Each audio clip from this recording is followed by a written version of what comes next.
About 150 miles south of the San Francisco Bay Area, nestled among the majestic cypress trees and looking out over the rugged and dramatic Pacific coastline, is a place where the ocean meets the mountains in a breathtaking display of grandeur. It's a serene and spiritual place with cascading waterfalls, a gracefully flowing creek, and naturally hot sulfur spring baths. It is a place of spectacular beauty and home to the Esalen Institute. Founded 6 decades ago, Esalen has been the epicenter of the human potential movement. It's a retreat center known for its many psychological, artistic, and spiritual workshops. Esalen is also the birthplace of a unique form of massage.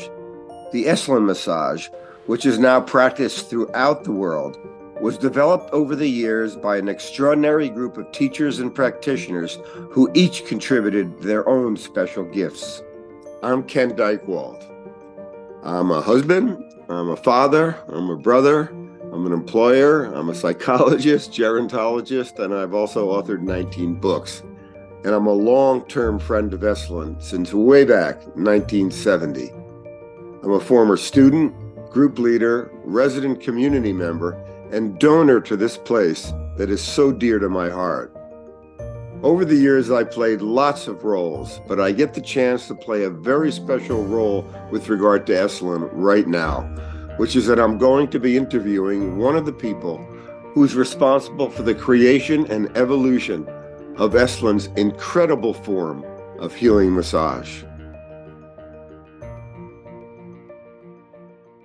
Before we go into some questions and some background about Esalen and massage and what you see as the work you do, I've got a few pictures here, not many, just a few. So where are we here, Vic? When is this and where is this? That's a good question. I'm not sure where. Could have been, let me see, how old am I?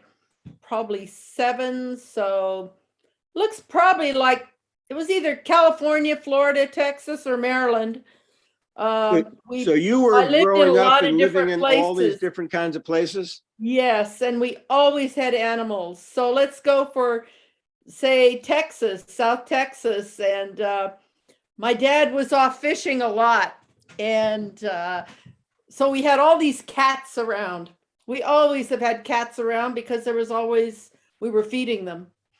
And they were friends, and we've just always had a lot of animals around. Yeah. We were. All right. So you go from being this cute little kid living in Texas or wherever you were to what looks to me to be kind of a flower child. Well, this was Big Sur, and I was living on out at Pfeiffer Point, probably caretaking for LA people. And I always had great places to live, that's for sure. And out of my garden. And that was just, I still have a garden here. Probably everywhere I've gone, I plant gardens and harvesting. And that was also a part of I'm originally from Iowa, so come from an Iowa farm family. And we always had gardens when I was growing up. No matter where we were planting and harvesting and canning and everything else. So there's this mystery. The late 1960s, early 70s was sort of a countercultural time, and Vietnam situation and tuning in, turning on and dropping out and all sorts of things. What was it that got you to Big Sur?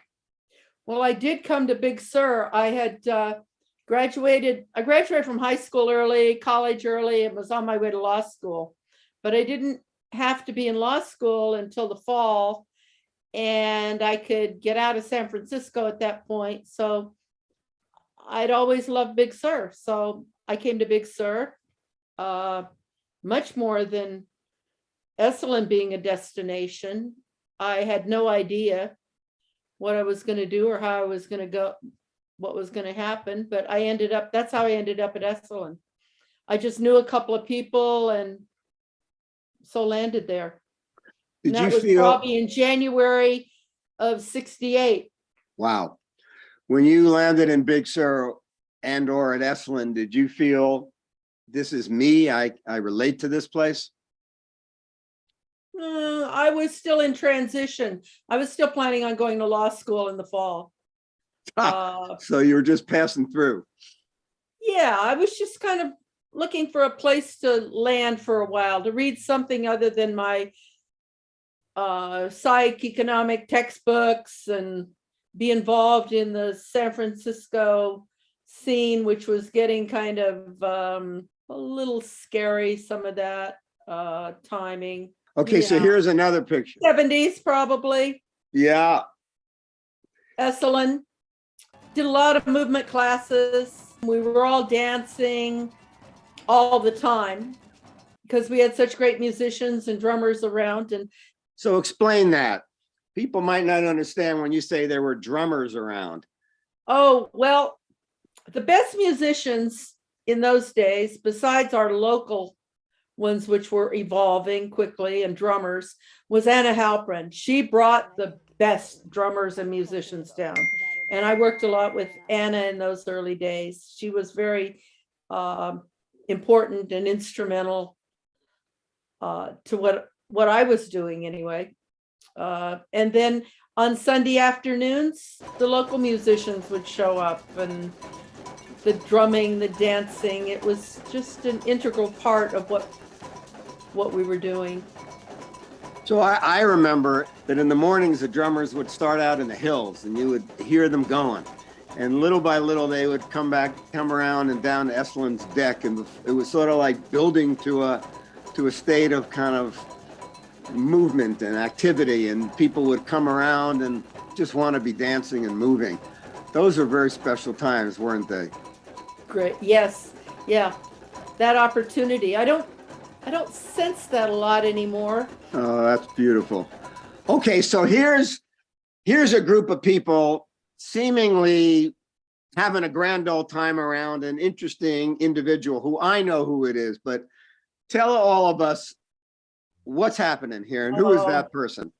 Joseph Campbell and I really hit it off somewhere. Let's see. I think I was in one of the things when my 30s was being with the Stan Groff group. So I was their month-long organizer.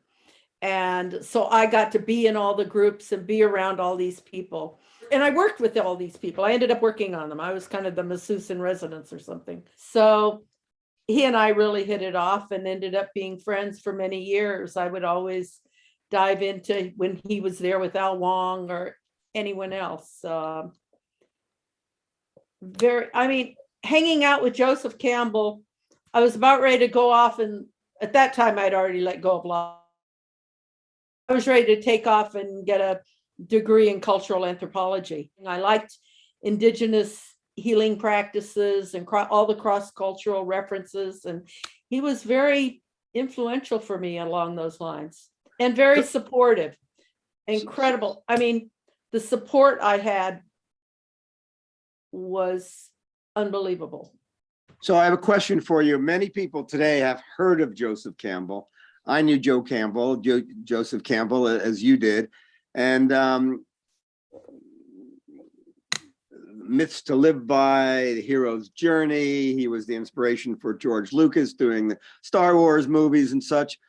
But what kind of person was he? Other than his brilliant mind and his influence, what kind of person was he, Vic? He could really laugh a lot. You can see that. And he loved being, this was one of his birthday parties. And I remember coming down off the hill in a rainstorm to be there. And he liked drinking single malt scotch. He had told me that the only thing you could drink to have a lucid and carry on a lucid conversation was single malt scotch. So I love this picture. All right. I mean, I could go into Joseph we could talk for hours. Well, it's so great that you guys had such a bond and that you also got to be his massage therapist during his profound years. All right, let me keep moving along here. Here you are as a young woman doing the body work.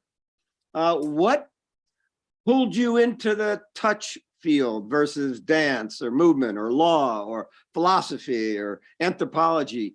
what was it that drew you towards touch? I was in an early class with Molly Day Shackman. I mean, there were just 4 of us in the class, including Dick Price. I hadn't done massage really before or anything. I came out of it giving a pretty good foot massage. And then it just, I don't know, it just evolved. And then I ended up on the crew really quickly. I think I'm probably the longest term member. I have to admit, it's consistently been one of, if not my favorite form of meditation. There's something about working with people. And that was the early piece of Esalen Massage that's been so powerful, I think, to ripple out with other people. When I first started, it wasn't something you wanted to tell people you were doing massage, because they, if you were on a plane or something, they immediately wanted to proposition you or something. And with Esalen Massage, the sense that we were working with you, and that still is today for me. It's not a technique or a protocol or things like that. It's like, how are we going to connect, Ken? I've worked with you enough, you know that. I go, well, what's going on and where should we start and what should we, where are we going from here? And Vic, let's take a moment. Let's put a pin in that discussion, because we're going to come back to it. I just have a couple of more pictures I want to show, and then we're going to dive into these. This is, I was probably early on working with somatic movement that looks like visceral stuff, things working on the belly. A lot of people didn't work on the belly, but anyway, I did. Who's this Anna special Halpern. gal? Tell everyone who this is. Anna and I were, that's the last photo I think I have of her. Anna was one of the first workshops I ever took and was ever involved with. And she was just incredible. Even in those days, she'd just come back from that group in Sweden, and I knew about her from the Bay Area, and it was wonderful to be with her.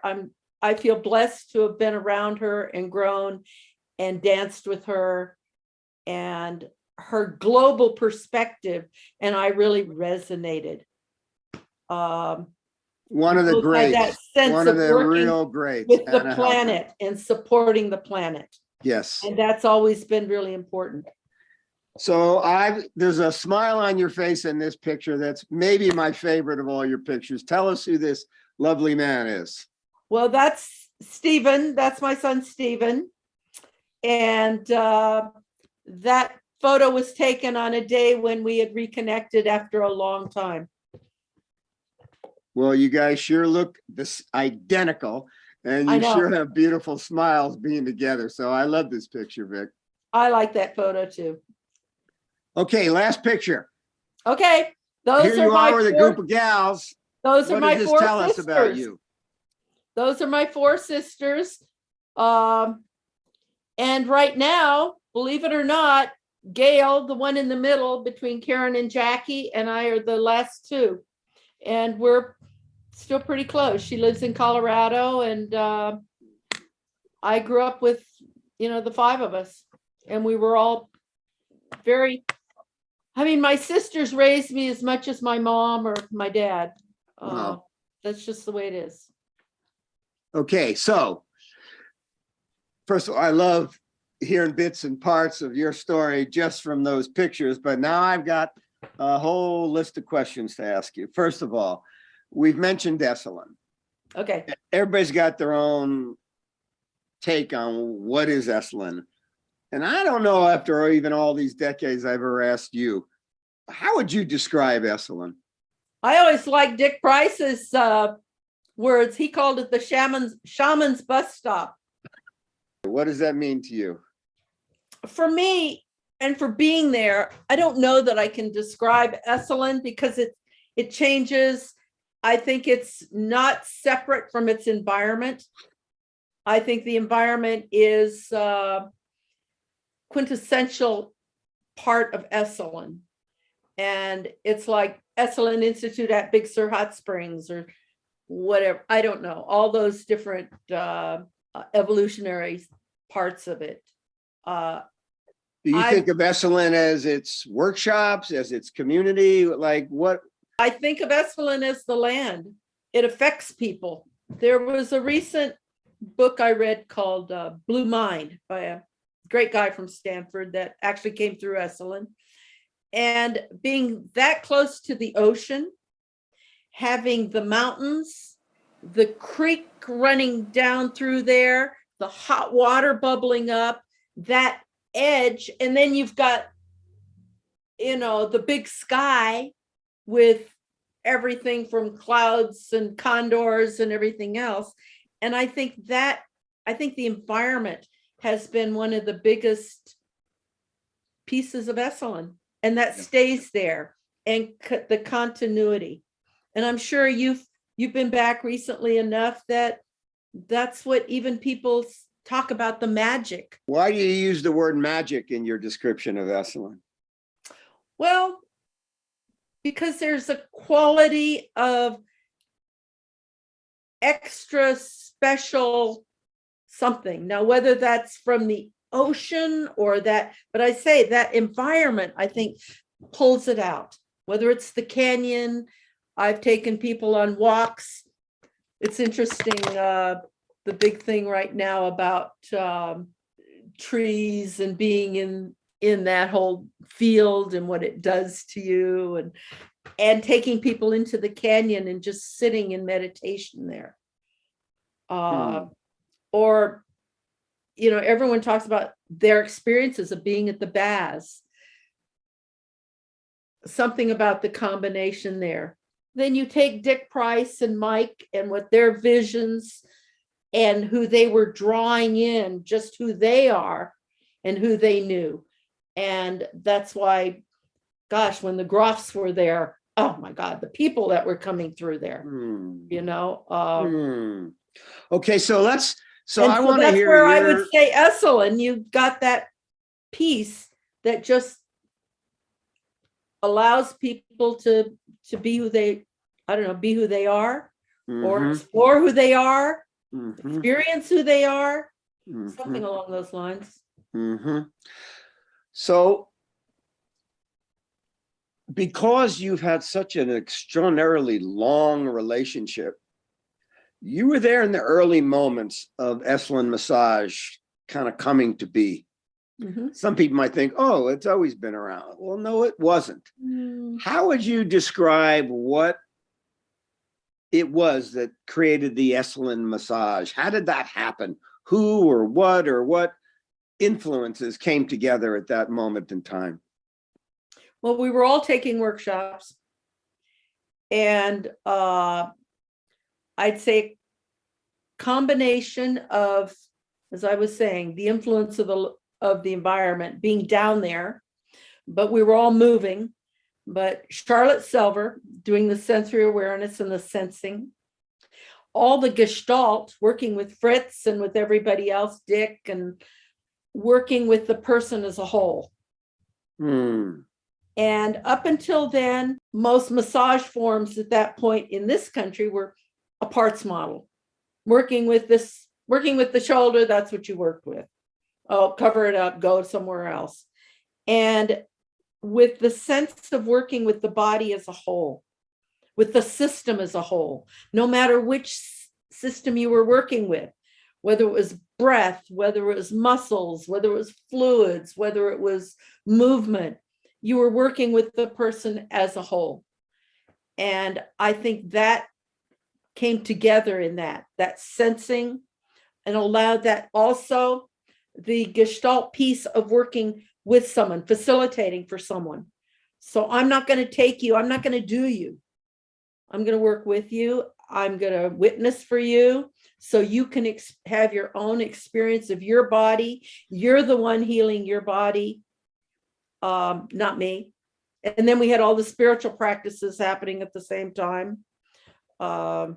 Did you guys all sit in a room and say, this is what the massage is going to be? Or did it just sort of evolve somehow? I think it just started evolving, like doing jazz improvisation. I know, it's just like the drummers and the music taking off on one another and then the other. And that was the same thing down at the baths. Because you'd look over and you go, oh, that's interesting. What would happen if I did that with someone? Or, oh, can I do that? Or someone else. And even more important, I keep mentioning the environmental influences, whether it's the condors flying over and all of a sudden you're working with someone in that way. But the energy, there's a word for it that I can't quite come up with at the moment, that resonance. It's like being in a meditation group when the difference between sitting by myself and whether it's by the ocean or whatever, other things influence who I am. I'm not here in a vacuum.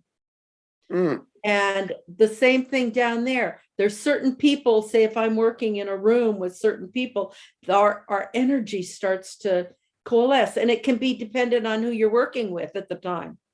The people that are on the table, if someone's coming in there with, oh my God, they're just really, oh my God, their energy is going to come into that space also. And how that balances out and influences each other. So many people who've gotten a massage somewhere in the world, it's in a private room and it's usually doesn't have whales surfacing or condors flying by or beautiful sounds and lights. But in the early years of Esalen, one of the things that many people don't realize is that there was a massage room. It was small, but mostly it was the tables that were out right in front of the baths. And so you got to watch other people doing work on their clients or on the people they were working with. What was it like to be watching these other women and men, George King and Lars and Peggy? And did it influence you? Did you kind of pick up some tricks or some movements or some ideas from watching them? We all were kind of watching each other, and then you check in and say, hey, or. Yeah, there was also a time, Vic, my memory serves me right, where not only were you guys down at the baths dreaming up and evolving this form of massage, but Ida Rolf was coming through and Moshe Feldenkrais was doing some stuff. And you mentioned Fritz Perls and Dick Price, and then Milton Traeger kind of wandered in with his style. Milton Traeger, overnight, things changed. People were moving bodies in a different way.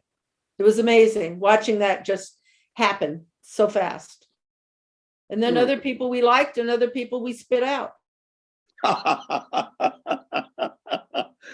Who for you, if you think back to your emergence, who were the one or two or three most powerful influences on your approach to the work? Well, currently I've been working with Bonnie Bainbridge Cohen for the last 20, 30 years.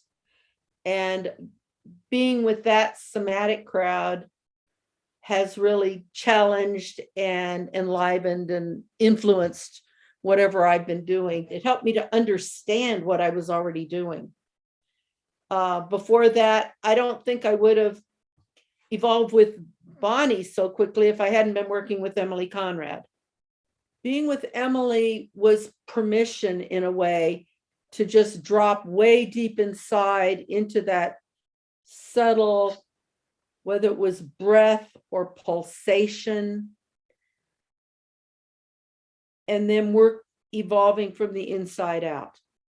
Wow. And that made a big difference, especially in my work, because I'd say up until then, I was still working more, coming in, working with you from the outside in. I was still, making contact, but suddenly more the influence of what's on your inside and how to bring that more fully out and how that influences what's on your outside.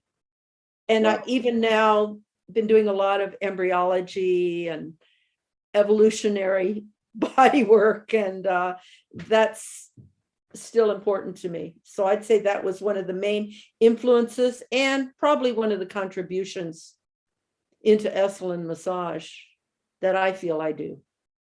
Vic, I've heard you and others sometimes refer to the work as healing arts, sometimes massage, sometimes body work. What word or phrase, and I realize they're just words, but which do you gravitate towards? Well, what's on my card is somatic touch and movement. Mostly because I want to really acknowledge and honor the somatic teachers and practitioners and evolution within that. And so Don Johnson wrote a great book on bones, breath, and gesture, I think is the name, bones, breath, and gesture. Mm-hmm. And he interviewed all of these old and history of the evolution of the somatic world. And I think that's one of the things Esalen Massage has done, because we definitely rippled out.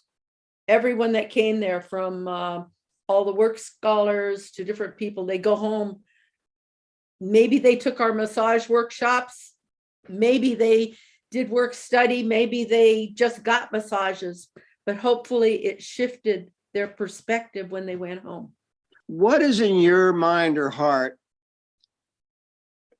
happening for a person if they're truly receiving an Esalen massage? What's the experience for them?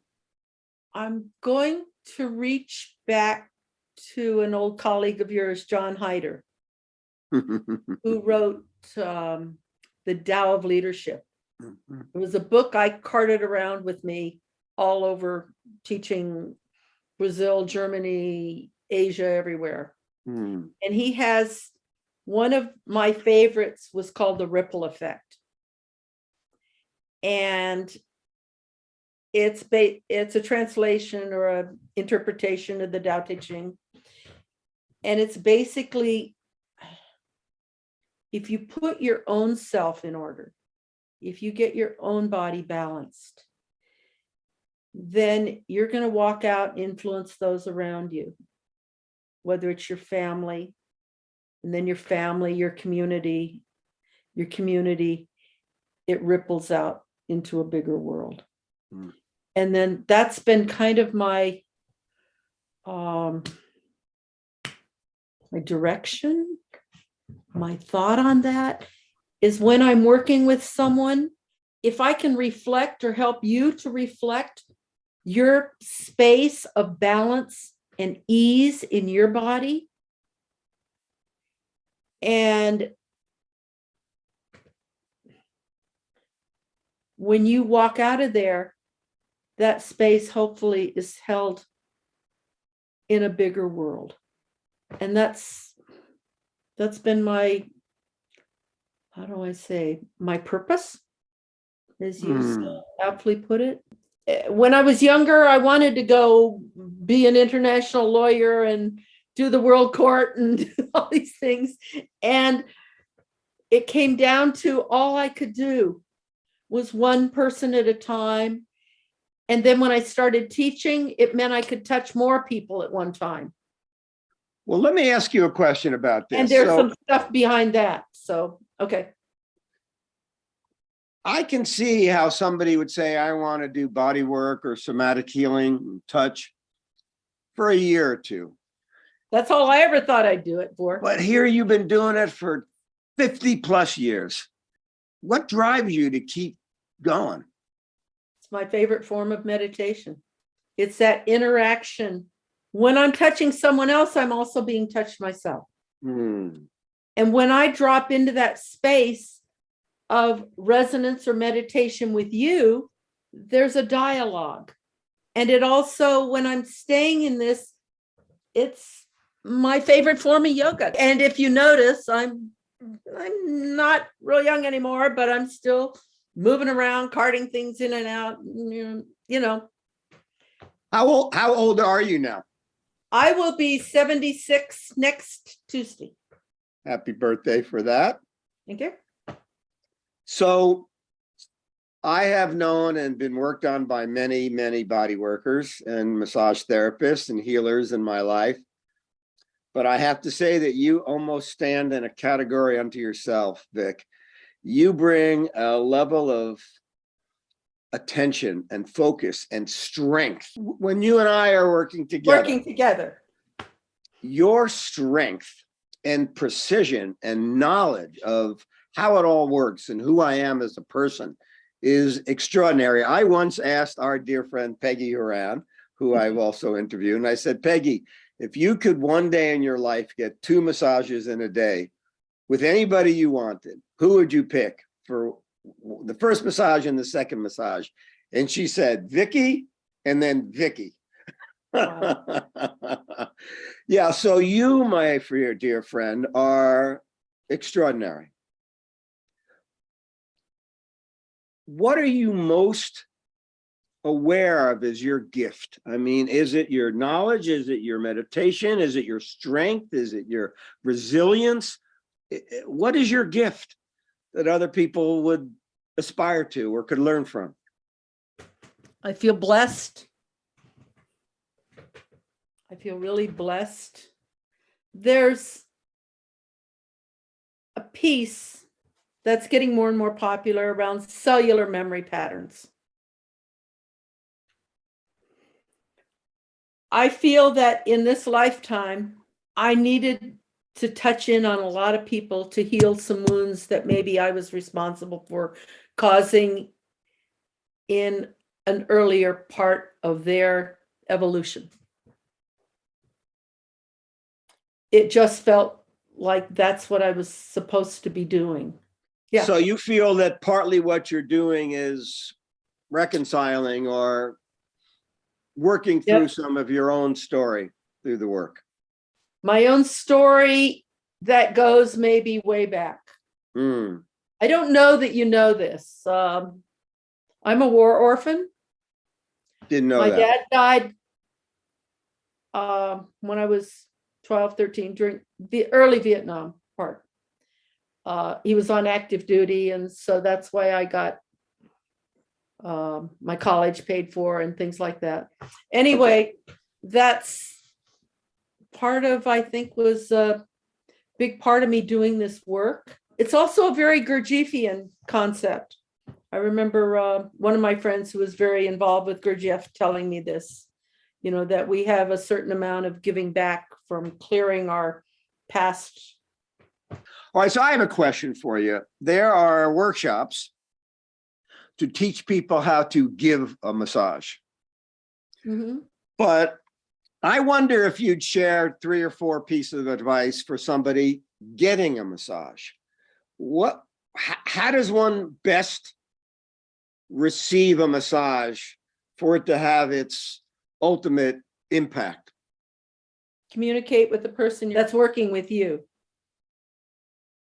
and see if you can have a resonance. I know I've gotten massages and I take a moment and really see if we can connect, because I think that's important in Esalen Massage, because I want to be hooked in with you, as Milton Traeger used to call it, hookup. And I think that's important when you're receiving, is for you to walk in and take a moment and let them see who you are, and maybe bring, if it's me, bring us into some kind of a communication. Maybe I'll reach out my hand, and so we have a connection. Take a deep breath, let yourself be supported by the table, and allow yourself just to see what is going to come up for you in the session. Just surrender as much as possible, but also take responsibility for yourself. What do you mean? Speak up. If something doesn't feel right, if it hurts, we're working together. Let your person know what if something doesn't feel right, and as well going, yes, that feels wonderful. That feel, oh gosh, I forgot I was having headaches, and what you're doing is just exactly right. Draw them into what you need. Another question for you, Vic. you've worked on thousands and thousands and thousands of people and all over the world, as well as at Esalen. Are we all pretty similar, or are we all different? We're all different, and we're all different in a different moment. You know, Ken, I've worked on you several days in a row, and each session was different because we showed up different. And it's as much me showing up and who I am that day. And if I've had a big whatever or you know, how I show up, as well as who you are when you're showing up. You can show up just coming out of doing a yoga group and being in your deep meditation. And I can show up from being in the massage closet, getting in a confrontation with, you know, it's how do we meet and journey together?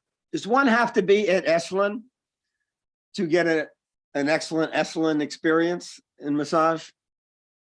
No, I don't think so, because of the way, I mean, I don't know. I think there's some fabulous body work and things going on all over the world right now. And I think other environments bring in other things. When I think of teaching in Bali or Brazil or even Switzerland, I remember coming out of an intro group in a little room in Germany somewhere, and it wasn't even a great space, you know, and we'd done a weekend workshop, and the guy looking at me and he says, you know, I've been at Esalen a lot. I didn't think you could do it, but I just walked out feeling like I'd been at Esalen. Wow. Wow. And I heard that a lot. Wow. And I think there's other places that bring in influences, like teaching in Brazil with all the animals around, the monkeys in the trees, literally, you know, or paying attention to the animal spirits. What do we bring from what we have gotten in our collective experiences?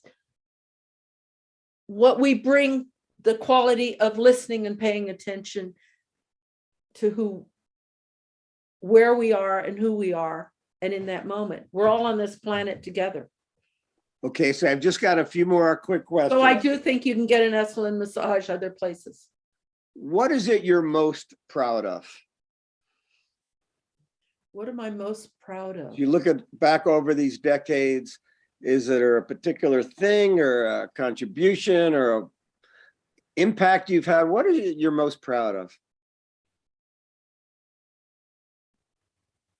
I feel very, as I said, I feel very blessed on a lot of different layers. I'm pretty proud that I'm still moving and as healthy as I am. And I think the whole process of being, whether it's in Big Sur or Esalen, or I feel like I'm a product of my environment. And I'm proud of that, of being smart enough to have put myself in a situation where I could evolve to where I am. It's both most proud of, and sometimes I'm going, oh my God, I should have stayed in law school. I mean, I go through that. You know, I would have been getting a lot more sessions. It would have been different. I first met you, you were a young gal in your 20s. Now you're in your 70s. Has your personal aging been an ascent or a descent? There've been highs, there's been lows, and I'm more of a plateau person. I Still get on it. a continuum. Thank you. Then But in addition to being this extraordinary co-creator and influencer and teacher and practitioner of somatic bodywork and Esalen massage, you have been a part of a kind of a countercultural world during a very interesting time in history, especially Big Sur Esalen. And I've only got a piece of that amount of involvement, but I feel blessed also. But who would you say, from Vicki Topp's life experience, who were the 3 or 4 coolest or most extraordinary people that you had the good fortune to meet along the way? Bonnie, Bainbridge Cohen, Joseph Campbell. I've got like 10. I'm trying to go. Stan Groff. Stan was important to me because he brought in so many other important people to me. If I'm going to think of who I'm so glad that are in my life, and I've had Gregory and Nora Bateson. I think Nora is doing fabulous work out in the world right now. I mean, just, I wanted to include them. I was trying to look through my notes of who was, and Stan, because he brought in so many important people, Stan knew how to sit back and just create a space and let people move from there. We have been so lucky to have lived in this period of time. You've been so lucky and fortunate or wise to be in a situation to have encountered and befriended and learned from and touched and taught some of the most amazing people of this century, for sure. Yeah. For sure. And that I just have gratefulness and appreciation, full on gratefulness. Gratefulness of for Esalen and for Mike and Dick's vision of creating a place for that to happen.